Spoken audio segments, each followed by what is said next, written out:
Hello, and in this statistic video we're going to have a look at computing and interpreting the chi-square test. That's a test to look at the pattern of association between two categorical variables, or alternatively it's a test to look at the differences between two categories in terms of the amount of times or the frequencies that another category is chosen. So this is a very simple test. Let's just dive in and look at our example. I've got R open down here, so remember I said this is with two categories, so we've got 50 people and each person has answered yes or no for each variable, and turns out the variables we're measuring is whether someone is a smoker and whether they ultimately get lung cancer or not. An important thing to note is that this is a simple test of association when you have two categorical variables. There might be some cases where you have multiple categorical variables, but that won't work for this particular analysis. In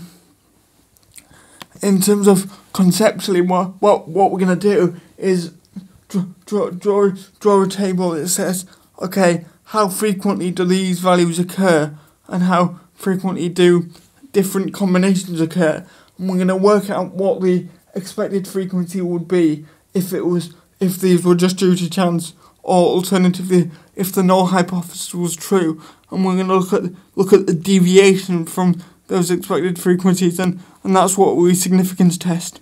So there are several ways to do that, but they look at the association between two categorical variables, but they all revolve around drawing a table and in each cell putting frequency counts. So what's going to allow us to do that in R? Well, we first need to install a package called gmodels, and you can do that just by running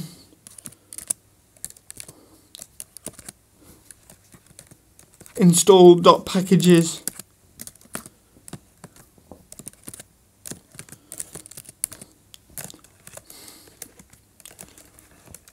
and then gmodels. I'm not going to run that because I already have it, but once that's installed, all we need to do to get access to the new functions that are in the gmodels package is just run library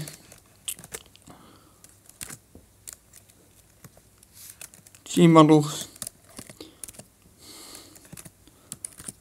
Now, the gmodels package is very general, gives us access to whole tons of stuff, but we're just going to use it for one particular purpose here, the chi-square test. So there's one function we need to use for that, and it's called cross table. The cross table function can give us more than just the chi-square test, but that's, like I said, a lot of techniques used to analyse categorical data are based on this idea of a cross table. So but we use the cross table function. I'm actually just gonna get one that I wrote earlier because it's quite a long function, and I'm just gonna talk you through it. So just like any statistical analysis we do now, it's just good practice. We create a model variable, and in that we set our cross table function. Now this function works a little differently than, say, the AOV function or the regression function, because in those functions we typically tell it where our data is. So in this case our data was in a data frame called data, and then we specify our variables separately. Well, in the chi-square test we actually specify the variables as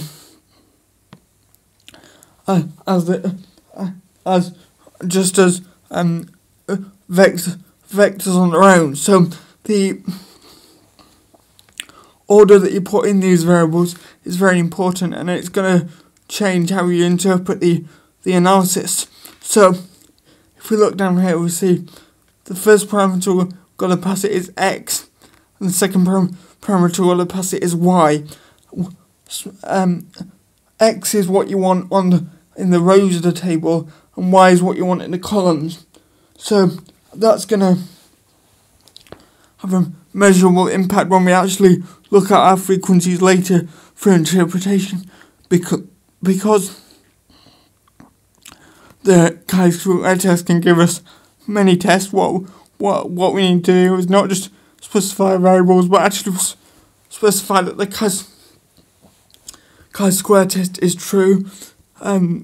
We also want our expected values, because say what the chi-square test does conceptually is look at the difference between the values we would have expected if those choices were only by chance and the values we actually observed. So we want those expected values. This format equals SPSS option is, well, it does a lot of things, but it just,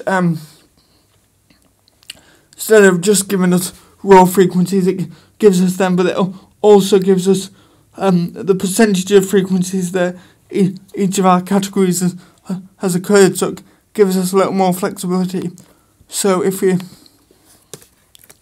run that, we get some output, and one of the most important things we see is we get a p-value of 0.02. So there is a significant association somewhere between the variables if it's because it's less than 0.05, which is the criteria we usually use.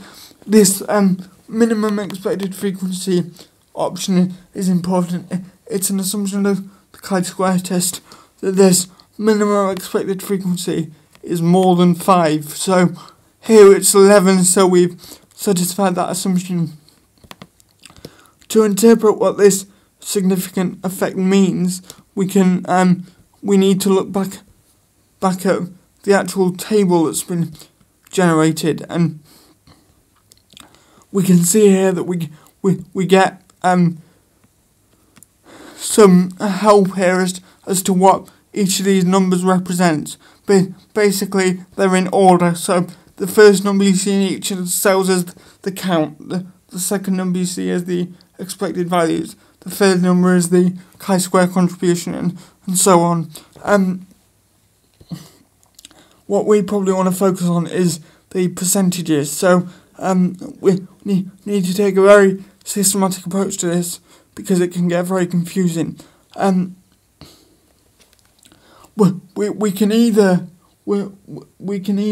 report these frequencies as in terms of descriptive statistics by saying the percentages for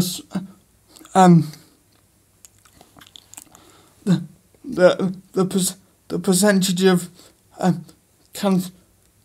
patients who didn't have cancer that were smokers was 29.16, and the percentage who didn't was 70.83, and that proportion was significantly different to the proportion for non-smokers, which was 61% of them didn't have cancer and 38% did.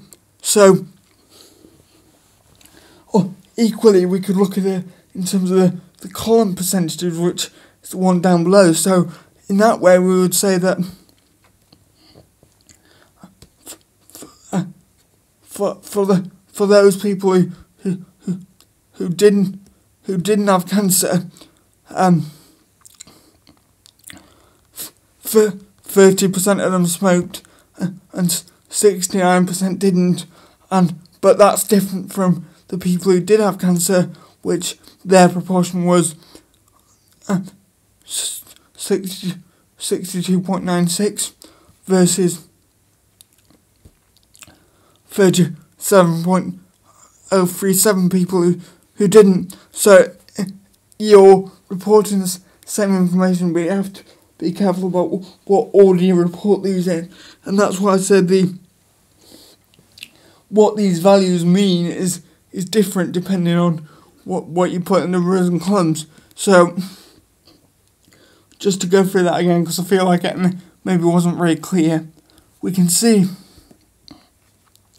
that we do have a significant association, so we need to go and interpret our frequencies. It's important to, most helpful to interpret the percentages, but we have lots of percentages. So, just to reiterate again, because we're comparing two proportions, that's the whole point of the test. We need to report two sets of proportions. So we can either report it in terms of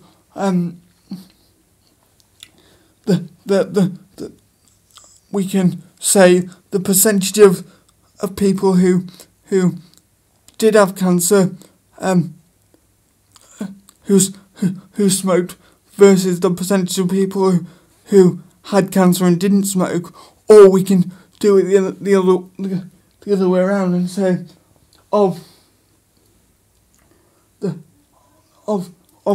percentage of people who smoked who had cancer. So because no is in this column, if we wanted to look at the proportion just for no people, we would look at the second to last row, because that's the column percent. So if we add up these values, we see that we get 100. So for the no cancer group, it was 30.435% of them did, and for the no cancer group, 69.565% of them didn't. Whereas those percentages were different in the group that did have cancer. But yeah, you have to make sure you're comparing the same percentages, reporting the same percentages, and that